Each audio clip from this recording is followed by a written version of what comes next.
I saludem el Marc Florença. Marc, bon dia. Hola, molt bon dia. Què tal? Benvingut, Marc. Com estàs, rei? Bravo! Bueno, gràcies per venir un dia més. I avui, atenció, perquè avui el tema és un dels temes dels quals se n'ha parlat més últimament, que és el tema Josep Maria Mainat. Ostres, pollastrot de l'any, A veure, el pollastrot de l'any. Per on vols començar? Perquè aquí hi ha tema Mainat. Jo crec que si això de que ho guionitzessin estaria mal guionitzat, perquè és que és el cas més estrany i extravagant de la història. Comencem amb uns enigmes que després resoldrem. A veure, No us estranya que surti tant a Telecinco el cas Mainat, tenint en compte que és un productor català que no té res a veure amb la cadena? Clar, és És que a dir, Espanya potser no el coneixen, aquest Espanya no senyor, el coneix, diguéssim, no? aquest senyor. Van haver d'explicar qui era. clar, a Espanya no saben ni què és la trinca, per I que exemple. possiblement Clar. hi hagi gent aquí que no sàpiga qui és. Ja.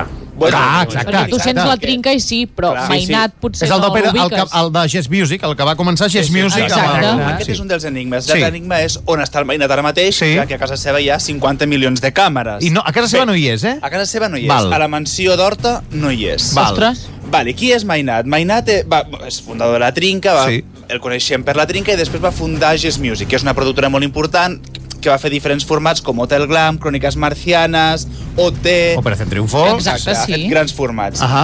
I la seva exdona és la Rosaria Sardà, que va morir Sí, recentment. és la mare del Pol Mainat, perdó. que és el seu fill. Ah, Va. exactament. Vale, per què és important aquesta dada? Perquè 11 dies després de la seva mort... De la Rosa mare Maria Sardà. De Rosa Maria Sardà. Sí, que va ser fa poc. Gràcies Sí. a Déu, pobra dona, perquè arriba tot això d'aquí i li agafa un infart. Va passar lo següent. La dona actual de Mainat Sí. va intentar matar-lo amb els seus coneixements. Ella és metge, o està acabant la carrera, va major, Mare de Déu. i va intentar matar-lo amb insulina. Això suposadament. Molt fort. No tenim confirmació judicial al respecte. Però, a partir d'aquí, van passar una sèrie de coses molt estranyes. El Mainat i ella van seguir vivint junts durant 3 mesos. O sigui, el Mainat, després de saber que la dona el va voler matar, va seguir vivint amb la dona. El Mainat, exacte. bueno, li passa això, se'n va Sí. a l'hospital, li agafa un coma, es desperta i confirma al servei i a l'equip de seguretat de la casa que la seva dona l'ha volgut matar. Contracta més equip de seguretat personal, però segueix convivint a la mansió d'Horta, la famosa mansió d'Horta, amb la seva dona. Però amb la de diners que té, per què no compra una altra casa i se'n va a un altre lloc? Ell té una immobiliària. Per això no s'entén en absolut que segueixin vivint a la mateixa casa durant aquests 3 mesos. Val. Després, ell se'n va a casa d'un amic seu perquè no pot aguantar la pressió i ja surt a l'avantguàrdia, es filtra la informació. I aquí és on comença tot l'estrany. Perquè 3 mesos després es filtra la informació a l'avantguàrdia, Sí. Telecinco se'n fa eco, cosa que és molt estranya, com dèiem Molt, abans, sí. i comença a aparèixer personatges molt estrambòtics. Una russa que de cop i volta apareix a la Sí. casa quan hi ha tot de càmeres. Qui era aquesta dona russa? És una russa que era la nòvia de l'escort que està jugant amb la dona de Mainat.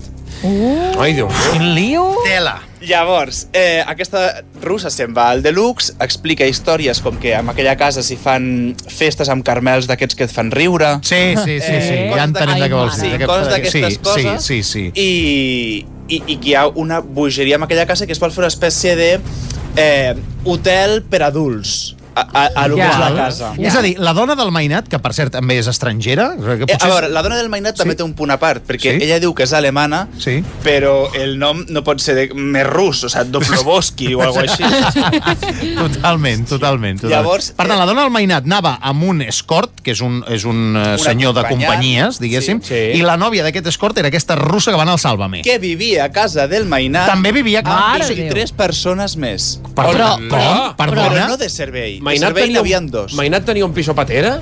El Mainat Però és molt tenia fort. una mansió de 500 metres a Horta, Sí. que a la tele diuen que està valorada en 1 milió, però realment està valorada al voltant de 3, Flipa. que a més dona amb una porta, que està Sí. sellada ara mateix, amb la productora Jazz Music, Que també sí? està allà. que recordem que se la va vendre fa recentment Sí, per i ara ha fet una 90 altra, milions Reset d'euros. TV. Ha fet una altra productora. Reset Mare de TV, Déu. i aquí és on comença lo divertit. A veure. Aquí ve la carnaza. Reset TV no funciona. Val. O sigui, no està traient programes, Vale. no està produint res. Val. Llavors, Mainat, la meva teoria, Mainat es va trobar amb aquesta circumstància i va dir que apareixia a la televisió el seu cas, que apareixia a l'avantguàrdia, i va dir, vamos a montar un show bonito. I quan acabi tot aquest muntatge, quan deixi d'interessar Telecinco, quan deixi de ser tan actiu a la tele aquest tema, jo tinc dues teories. Hotel Glam a la mansió del Mainat Sí. o un reality estil El origen de GH. Us en recordeu que fa unes setmanes vam parlar de que El origen de GH era culpables, o sigui, víctimes i verdugos? Sí. I els ficaven en una casa i tu, com a audiència, havies de descobrir qui era la víctima i qui era el verdugo? Doncs aquesta és una altra teoria que ell muntarà dins de la casa, dins de la mansió Mainat de Horta. Tu creus que Mainat aprofita aquest tema per muntar un programa de televisió, Això queda gravat, sisplau. Sí, no, està gravat. Bueno, increïble. A més, ell es vol vendre la casa. Bueno, s'han separat el Mainat i la dona, sí, no? Suposo. Encara no, estan en procés. De fet, l'intent d'assassinat suposat és perquè, si se separaven, ella no es quedava ni un duro de la o sigui, ella volia matar el Mainat per l'herència. Pels diners. Pels diners, sí, exacte. Sobre els dos enigmes que comentàvem al principi, per què apareix tant a la televisió, degut al cas OT, ell, el Mainat i el Basile van tindre una gran discussió. Per tant, podria ser que el Basile digués fotem-li gas al tema. Sí, com per venjança. Exacte, venjança. I l'altre és on viu el Mainat. Definitivament, després de 3 cases d'amics, s'ha llogat una casa per estar amb la seva família i ha fet un comunicat oficial dient, si us plau, deixeu-me viure tranquil·la amb els meus fills i deixeu-me produir el meu futur format. Bueno, increïble el que ens acaba d'explicar el Marc Florença. Moltíssimes gràcies, Marc. A vosaltres. Gràcies, un aplaudiment, sisplau. Gràcies.